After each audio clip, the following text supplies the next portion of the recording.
So Brandon, obviously, life as a champion, how would you describe it? Crazy, right? Too much lights and cameras. It's nice, man. It's a pretty life right now. Obviously, it's a huge responsibility for me because every single word I say, I'm trying to do something. For me, for my family, the people around me, for the sport in my country. But hey, I enjoy every single moment of this life. Now, obviously, you have a lot more attention. Is there anything else about your life has changed? Like, do they treat you differently at home, at the gym, anything like that? Yes, and it's weird because the people trying to. For example, I went to Tijuana a couple days ago, and even my training partners like, hey champ, come on, and like, hey, here in the gym is no champ. Okay, it's Brandon Moreno. We can keep working, and that's it. So yeah, I have a special treatment right now, and I like it. I'm trying to enjoy it, but at the same time, I'm trying to be focused in. I'm Brandon, and I'm the same guy like as always. Just I have this one, and it's pretty, and the people love it. So that's it. To talk a little bit of business, Deiveson Figueiredo and his manager came out and said, hey, I won number 3. We know the other top contender, Askarov, he got hurt recently, so you've had a little bit of time now since you won the belt. Are you thinking about when and who, anything like that? So I want to fight in November. I think November is a good month for me. Right now, I have too much responsibilities with the media. I went to Mexico City. I'm here with you guys, so I have a lot of stuff to do. But I hopefully I finish all this stuff. Finish in July, and next August I can start to be more in the gym and get in shape again and be prepared for my next fight. The next name, I don't know. A lot of possibilities. It's obvious. I think it's obvious. Figueiredo wants the next one. Because he lost the last one. But man, last fight, I dominated him.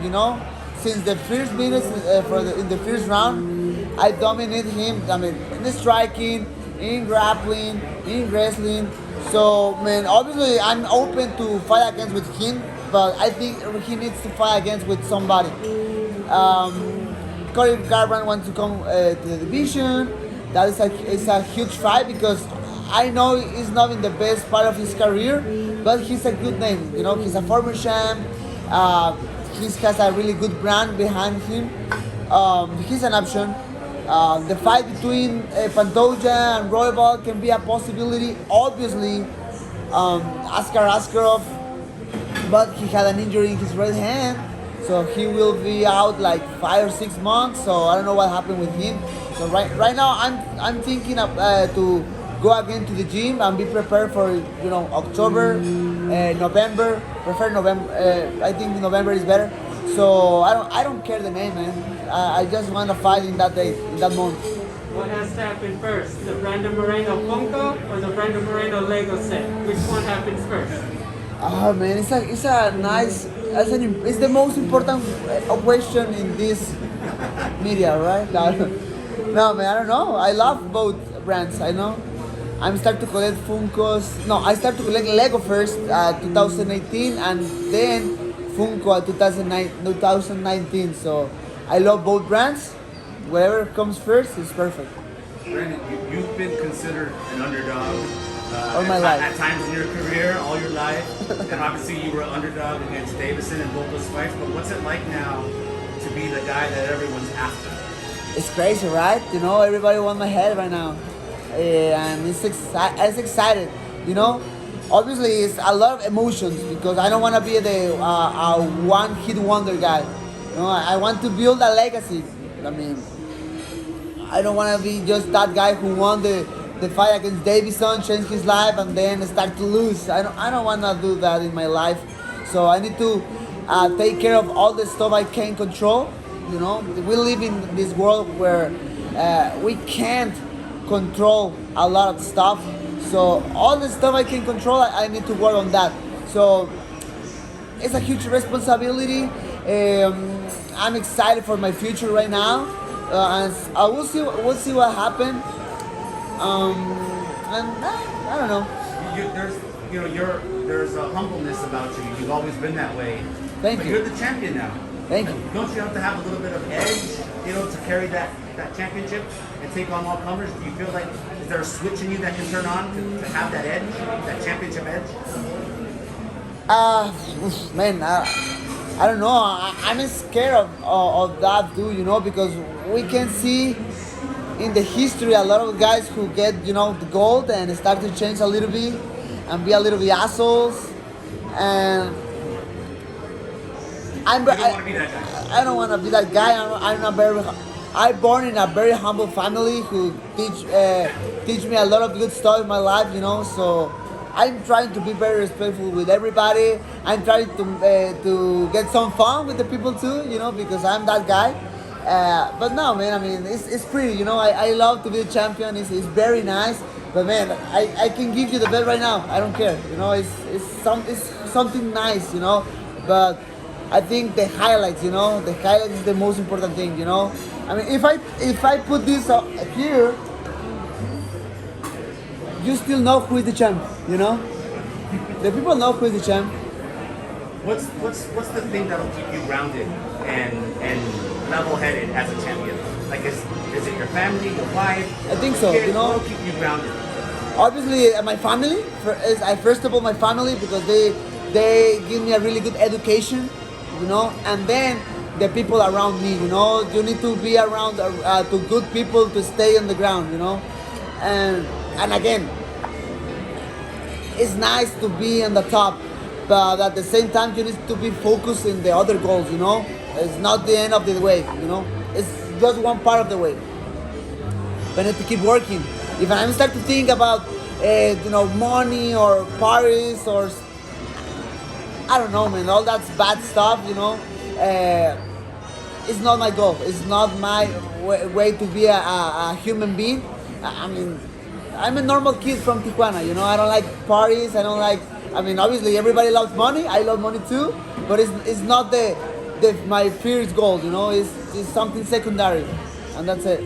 Brandon, what was it like to meet the Mexican president? He was the first MMA fighter ever visit with the president of Mexico. Man, that experience was crazy at first because you are going to the name in Spanish is Palacio Nacional. It's a huge palace in the center of the town, of Mexico City. When you are close from there, a lot of cops, a lot of militaries, a lot of security, and you start to feel like weird, like I don't know. I don't know how can explain that emotion, but man, I'm in the amazing spot for my sport. To be the first guy who was born in Tijuana and get the title, and man, one of my goals in this sport is to put mixed martial arts in another level in my country, and I think for a guy like me, for the sport, I meet the president and talk with him about the sport, like, hey, the mixed martial arts is an amazing discipline, it's an amazing sport, can be huge for the next generation, You also recently signed with Represent to Nate Diaz's brand. How did that come together? Because Nate and his brand, they don't sign a lot of fighters. They only have maybe his teammates, and now I know. How did that come together? So actually, it's crazy because I met him in the press conference, pre-fight of the fight, and I backstage I went with him because he sent me a package with some friend of clothes. And I went with him and said, man, thank you so much for the clothes. It's amazing. Thank you so much. And the guys start to talk with me. A very, very nice guy. He has this personality where if you hate him or you love him. But man, the guy started to be amazing with me. Like an amazing person. And was funny because the media started to get some fun because he tried to give me the weed, and I don't smoke, but I respect him, And it was so funny, man. I met him there in personal, and he's an amazing guy. Did you see him in Las Vegas a few weeks ago? Because I know you guys both did that at the Las Vegas fight. No, because you know what? He has his signing Friday, and I had my signing in Saturday. And after the fights, him in person, but some of his team invite me to the kind of after party with him. But in that moment, I was driving. After the fights, I was driving to Tijuana to get my vacations. Finish. So you couldn't go. No. So we went actually to Puerto Vallarta. It was fun because I tried to get that vacation after the fight, but UFC say like, nope, you need to work. You need to do a lot of interviews. So finally, I got my vacations. I'm here now, fresh, and I'm ready to still work.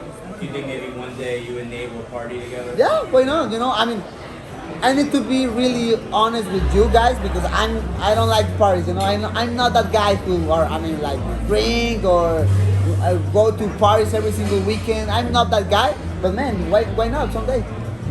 So maybe if he makes another offer? No, I don't think so. But you never know. You and him seem like kind of like an unlikely pair, like unlikely friends. I know, Very it's different crazy. people.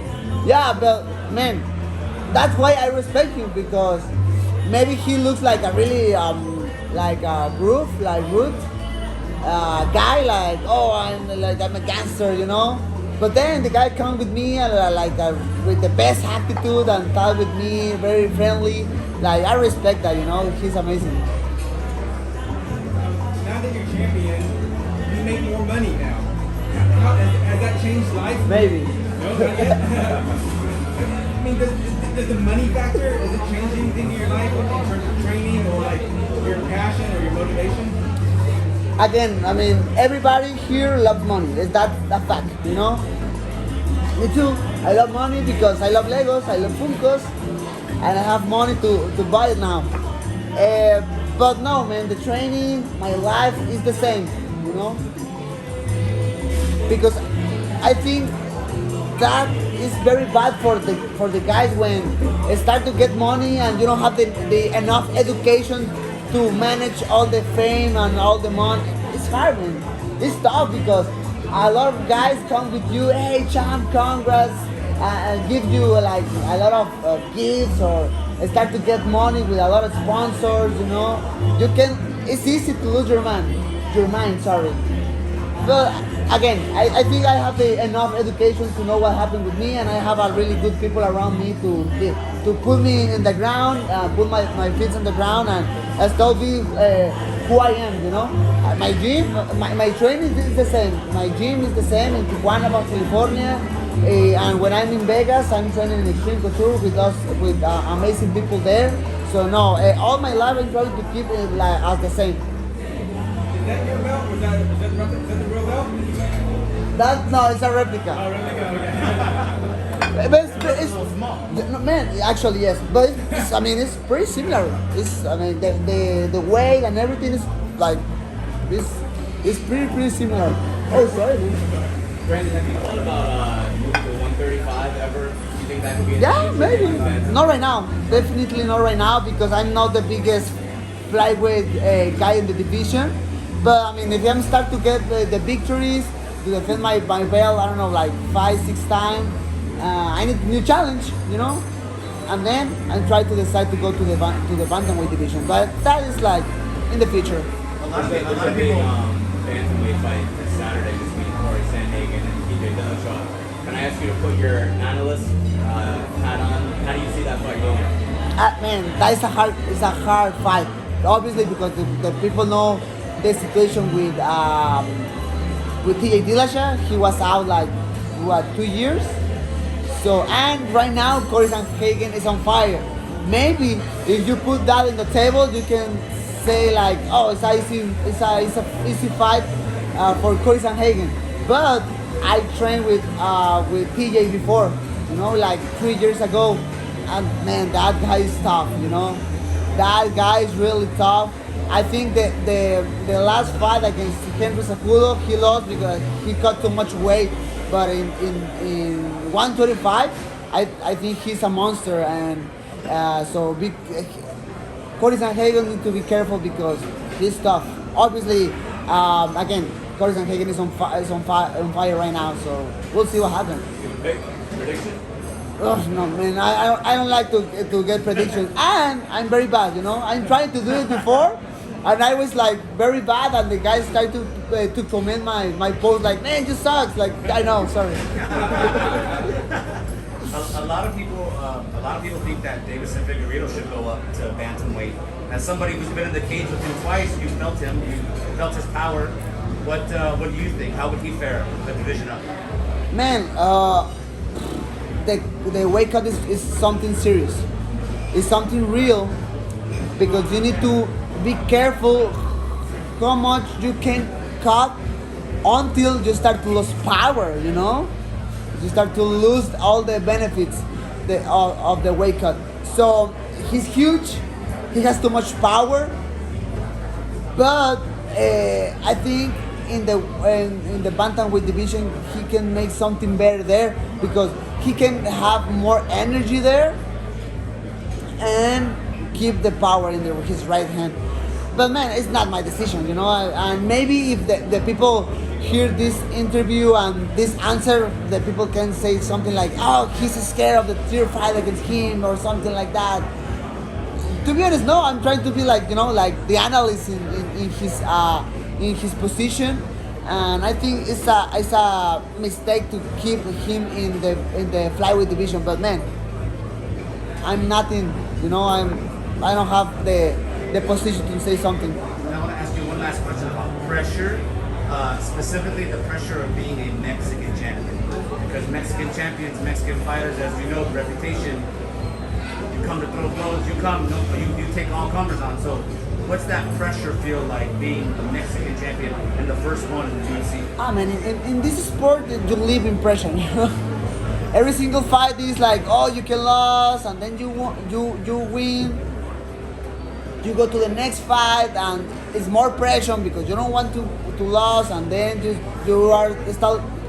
start to think about different challenge. Maybe start to think about the belt, you know, the fight for the title, and then you get the title. Now I'm the champion. I have more pressure. All my country is watching me now, you know, and it's hard. But at the same time, I enjoy every single moment of this new life. I'm excited for my future, and I'm excited to put mixed martial arts in my country at another level. You know, we have a huge culture of combat sports, and you know, a lot of boxing champions. You know, a lot of gold medals in Olympic Games. In, for example, Taekwondo. Mexicans are really good throwing punches. Obviously, mixed martial arts is a new sport for us, but I don't know, maybe 4-5 more years, we can talk with more fighters, Mexican fighters in the UFC. So I can be an example for the new generations, and that's excited too. Brandon, vamos al español un poquito, por favor. Vámonos. Por ejemplo, tú, el día que te hiciste campeón, Muy bien. dijiste de que sí se puede, A ver. ya lo hiciste. ¿Qué sigue para ti, ahora que ya eres campeón? Nada, hermanos, es formar un legado, o sea, es mantener este ritmo, ¿no? Mantenerlo enfocado, porque como lo comentaba ahorita en inglés, es muy fácil perder el enfoque con todo el éxito y la gente animándote y adorándote, y empiezas a recibir mucho dinero. Es fácil perder el enfoque y perder la mente un poquito, pero creo que he tenido muy buena educación, creo que tengo en este momento muy buena gente alrededor mío que me ayuda a mantenerme enfocado. Lo que sigue para mí es defenderlo, crear un legado grande para mí, para mi familia, para cuando decida pues retirarme, haber hecho las cosas muy bien, ¿no? Yo siempre supe que no iba a ser ese tipo de campeón que se hubiera invicto, que tenía que ir regarla varias veces para poder lograr mis sueños, pero que si podía mantener el enfoque y mantenerme disciplinado y simplemente persistir en mi sueño, lo iba a lograr. Ahora que lo logré, quiero defenderlo, quiero que la gente sepa que no fue por casualidad, que tengo las habilidades para mantenerme en la cima y defender esto a como dé lugar. Ya de ahí pues iré planteando metas nuevas, ¿no? Pero esto es esto es solamente un paso, quiero defenderlo y quiero poner mi nombre en lo más alto. Y creo que el otro punto que hiciste fue inspirar a muchas generaciones ahora, no solamente aquí, sino mexicanos también, pero eso tiene que ser paso a paso, ¿no? Para los jóvenes que están ahorita viéndote como aquel modelo a seguir, ¿qué tú les dices a esos jóvenes? Nada, hermano, pues sí, toda la vida es paso a paso. Mucha gente piensa que es una carrera corta, pero no, la vida es una carrera de resistencia, independientemente de lo que elijas en tu carrera, ¿no? O sea, ya sean artes marciales mixtas, ya sea otro deporte, ya sea alguna carrera profesional. Esto se trata de que te van a tumbar. Si realmente lo quieres, te van a tumbar. Y tú tienes que decidir qué tanto lo quieres, porque si no lo quieres, a lo mejor te vas a rendir o te vas a desanimar y vas a decir, no, esto no es para mí, y te vas a ir. Si realmente lo quieres, tienes que mantenerte ahí, ¿no? También ser inteligente, ¿no? Saber cuándo tienes que ajustar el sueño, cuándo a lo mejor no vas a poder atravesar la pared, pero sacar la vuelta y poder encontrar otras opciones. Pero fuera de ahí es persistir, mantenerte disciplinado, enfocado y seguir para adelante. O sea, son palabras bien simples, ¿no? Son palabras un poquito como cliché que toda la gente dice. Obviamente hay mucho fondo en todo lo que estoy diciendo, pero bueno, realmente sí, en teoría las palabras están dichas y es así. Y la última, ¿sientes que tu vida ha cambiado después de ser campeón? Por mucho, demasiado. Desde mis responsabilidades con los medios, desde cosas más banales como mis seguidores en Instagram, el trato de la gente. Voy a Tijuana y es de que tengo que tener sesión de fotos cada vez que salgo a algún lugar. Es una locura. Otra vez, lo estoy disfrutando mucho porque también es parte del camino, ¿no? Es parte de disfrutar las cosas. No quiero, obviamente, cada quien elige su camino un poquito. Por ejemplo, yo miraba muchísimo a Javid, que dio una entrevista hace poco que decía que estar en el deporte había sido como estar en la cárcel y todo eso. Y por ejemplo, yo pienso en mi retiro y yo no quiero salir diciendo eso. Yo quiero disfrutar el camino. O sea, yo quiero llegar a la meta, pero no solamente haber llegado, yo quiero haber disfrutado todo el camino, ¿sí me entiendes? Entonces, no sé, trato de disfrutar esto sabiendo que se vienen cosas chidas en el futuro. Where do you keep the belt? At home. Huh? Where's the belt at home? My belt? Yeah. Actually, you know what? It's in the table. It's in the table because I don't have the opportunity yet to put the belt in something, in some frame or something like that. But immediately going to my house, I try to get somebody to put the belt in a nice frame. This is from PR, so I don't care. You can take it.